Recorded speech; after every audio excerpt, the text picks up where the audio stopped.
আপনারা কি সবাই ঠিকঠাক মতো আছেন? যাক আলহামদুলিল্লাহ। আমার পালার আগে যে পালা শুরু করছিলাম অনেক চমৎকার ভাবে জবাব দিয়েছে আমার ভাই। আসলে একটু সেইটাও গেছে, আমি বুঝলাম না এই সেটার কারণটা কোথায়।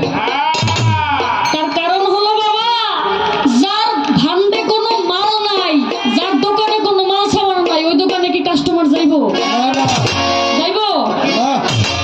জীবনেও কিন্তু যাইবো না। এটা যত রানিং থাকুক আর যাই কিছু থাকুক। আমি এই জন্যই আপনাকে জিজ্ঞেস করেছিলাম, যদিও আপনি বড় আপা কন, আপনিও কিন্তু কোনো কম না। আমি আপনাকে ভালোবাসি অন্তর থেকেই। আমি লোক দেখানো ইবাদত রুমি সরকার খুব কমই করি, সেটা বাংলাদেশের যেই হোক। মানে আমার ভালো লাগবে আমি বুকে তুলে দিব, আমার যে ভালো লাগবে না ড্যাম কেয়ার, আমি তো স্টেজ। মানে এটা কে করতে আইলো কি করলো এটা আমি খুব কমই দেখি। তো ওই সেন্সে আমি আপনাকে প্রশ্ন করেছিলাম, আপনি চমৎকার ভাবে, আমার যা জিজ্ঞাসা ছিল অতি চমৎকার ভাবে আপনি মীমাংসা দিয়েছেন। অনেক বয়াতি দেখেন, যদি এই প্রশ্নটা আমি করতাম যে ফাকিরান কইলেন কে, এটা কিন্তু চোরের মতো করতো। আর আপনি হলো মানে বাপের বেটা যেটার পরিচয় দিয়েই দিচ্ছেন। হ্যাঁ আপা আমি এটা বলি, খুব সুন্দর ভাবে বিশ্লেষণ দিয়েছেন, এই জন্য আমি আপনাকে ধন্যবাদ জানাই। তো ধন্যবাদ তো জানাই, আপনার এত জায়গা থুই আমার চুল দুগ্গ পছন্দ হইল কেন আমি এটা বুঝলাম না। আমার এই চুল যে আপনি যে লাল করছেন, এটা কোনো হাদিস, কোনো দলিল, কোনো কিছু আছে কিনা? আলামিন নুরি ভাই, আমি যদি একটু অতীতে যাই তাহলে আমি বলতে চাই যে 2013, 14, 15, 16, 17 আমি রুমি সরকার গানের জগতে কি তাফালিংটা করছি। আমি আল্লাহর রহমতে মিরপুরে গেলে রুমি সরকার এটা ব্যক্তি একটু অ্যানালাইজ করে, তো কইরা মানুষের গেছি চোখে পইরা, বুঝছেন না আপনারা? মানে অনেক কিছু কইরা চোখে গেছি পইরা, এরপর গেলাম মইরা, বাকিটা আর কইতাম না। তারপর হাদিস দলিল চাইছেন, আমি দিব আপনার সমস্যা নাই। এটা আগে আমার দাবাও করে লইলাম। আপনারা কি কথা বুঝতেছেন? আমার বুঝতেছেন? হ্যাঁ। তো আমাকে বলে যে কোনো হাদিস দলিল আছে কিনা, সাজগোজের কোনো হাদিস দলিল আছে কিনা আমি জানি না, তবে একটা ঘটনা আমি জানি।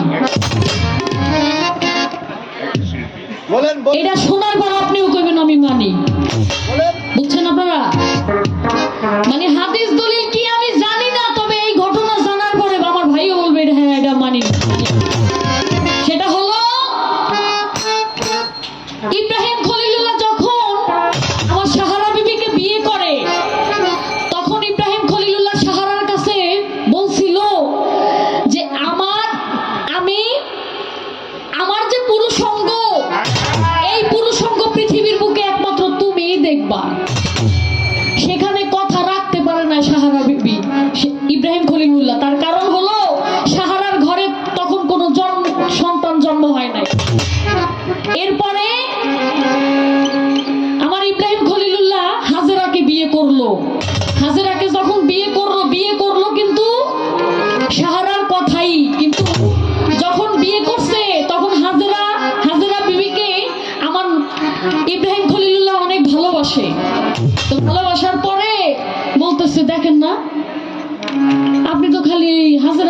লইয়ে আসছেন, আমার তো আপনার কোনো নজর নাই।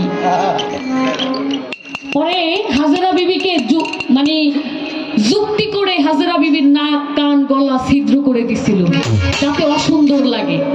ছিদ্র করার পর আমার যখন ইব্রাহিম নবী যখন নাক কান গলায় স্বর্ণ পরায় দিলেন তখন আরো ফুটটা উঠলেন, দিলেন কিন্তু হিংসা করে।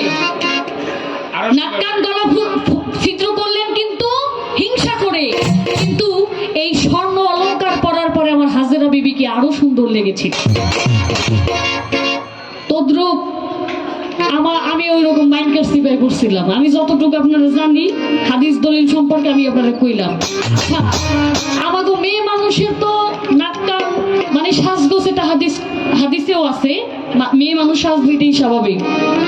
আপনি যে ভাই কান্দা ছিদ্র করে আইছেন, এই যে ভালো জায়গা খাজিয়ে গা করে আইছেন, এটার কারণটা কি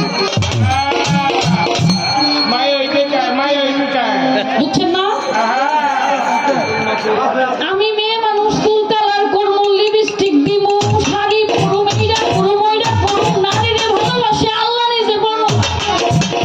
এখন শরীয়ত থুইয়া মারফত থুইয়া আমার নারী পুরুষ লাগাই তৈব। ওই যে একটা গান আছে, মাইয়ার গর্ভে জন্ম নিয়ে মন্দ বলো কোন বিচারে মাইয়ারে ভালোবাসে নিজে আল্লাহ পররে। আরে যেখানে আল্লাহ কট খায় রইছে এনে পিচ্ছি পোলা বানাইছে, বুঝছেন না? যে মেয়ের জন্য পৃথিবী সৃষ্টি,